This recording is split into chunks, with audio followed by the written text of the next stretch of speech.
আপনারা জানেন আগামী 27শে ফেব্রুয়ারি শুক্রবার পালন করতে হবে আমলকি একাদশী। ভারত এবং বাংলাদেশ উভয় স্থানেই 27শে ফেব্রুয়ারি আমলকি একাদশী পালন করতে হবে। তো চলুন এখন আমরা দেখে নিই যে ভারত এবং বাংলাদেশে পরের দিন পালনের সময়সূচি। পশ্চিমবঙ্গে 5টা 58 থেকে 9টা 52 এবং বাংলাদেশে 6টা 21 থেকে 10টা 14। চলুন এখন আমরা আমলকি একাদশীর ব্রত মাহাত্ম্য জেনে নিই।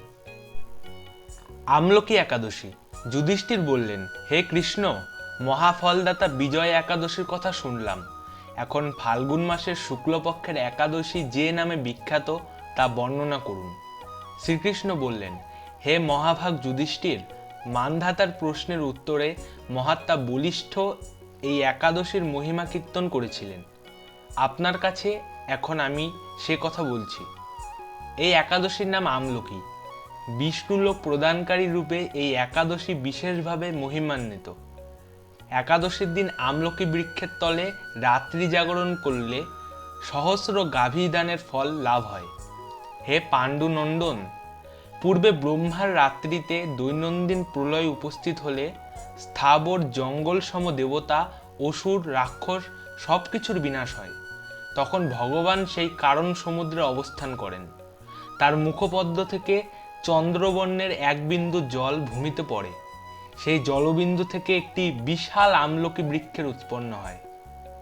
এই বৃক্ষের স্মরণমাত্র গোদানের ফল দর্শনে তাহার দ্বিগুণ এবং ফল ভক্ষণে 3 গুণ ফল লাভ হয়।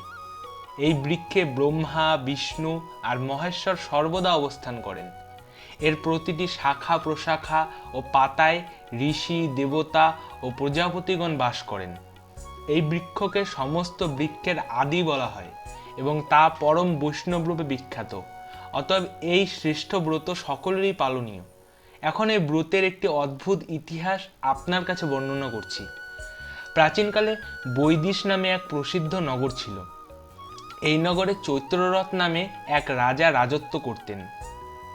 চন্দ্রবংশীয় পাশবিন্দু রাজার পুত্ররূপে তিনি জন্মগ্রহণ করেন। তিনি অত্যন্ত শক্তিমান ও ঐশ্বর্যশালী ছিলেন। শাস্ত্রজ্ঞানেও তিনি ছিলেন সুনিপুণ। তার রাজ্যের সর্বত্রই মনোরম আনন্দপূর্ণ এক দিব্য পরিবেশ লক্ষ্য করা যেত। প্রজারা ছিলেন বিষ্ণু ভক্তিপরায়ণ। সকলেই একাদশী ব্রত পালন করতেন। তার রাজ্যে কোনো অভাব অমঙ্গল ছিল না।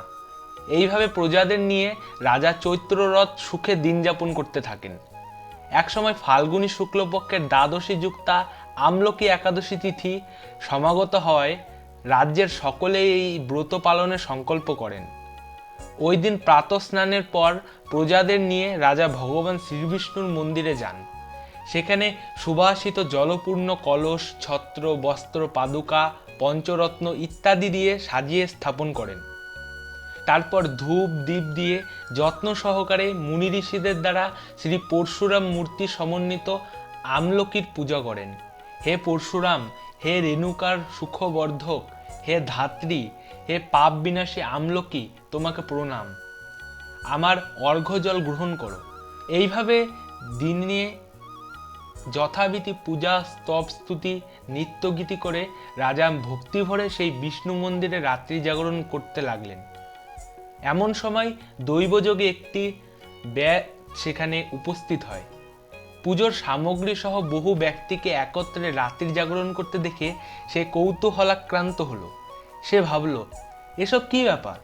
বিষ্ণু মন্দিরে প্রবেশ করে সে বসে পড়ল। কলসের ওপর স্থাপিত বিষ্ণু মূর্তি দর্শন করল। ভগবান বিষ্ণু এবং একাদশীর মাহাত্ম্য সে মনোযোগ দিয়ে শুনল। সারাদিন ওই ব্যাত কিছুই আহার করেননি। এইভাবে ক্ষুধায় কাতর হয়ে সেখানে সে রাত্রি জাগরণ করল। পরদিন প্রজা সহ রাজা নগরের দিকে যাত্রা করলেন।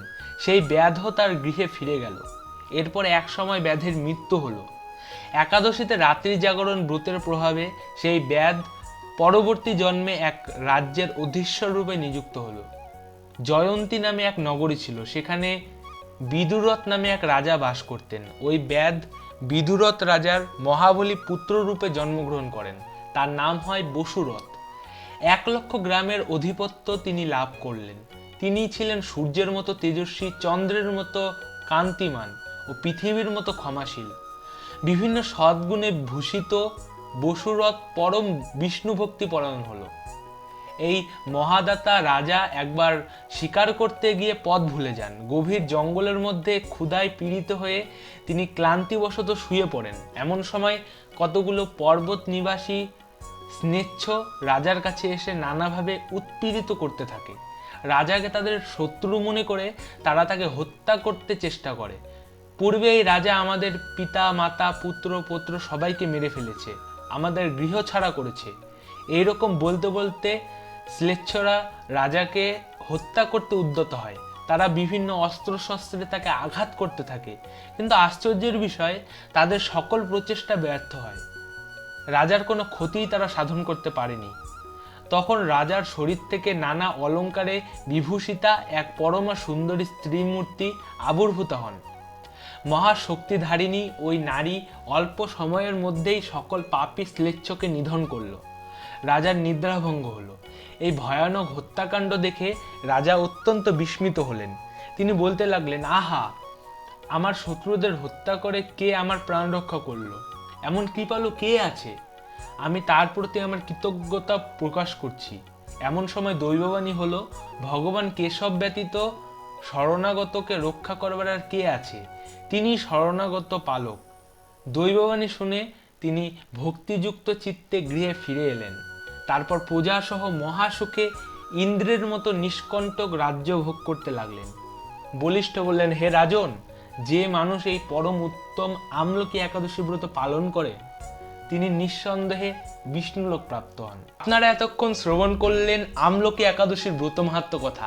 আপনারা অবশ্যই 27শে ফেব্রুয়ারি শুক্রবার এই একাদশী ব্রত পালন করার চেষ্টা করবেন এবং আপনাদের পরিবার পরিজন আত্মীয় স্বজন সকলকে এই একাদশীটি করার জন্য উৎসাহিত করবেন। আবার নতুন কোনো ভিডিওতে আপনাদের সঙ্গে দেখা হবে। ততক্ষণ আপনারা সকলে ভালো থাকবেন, সুস্থ থাকবেন। হরে কৃষ্ণা, হরি বল।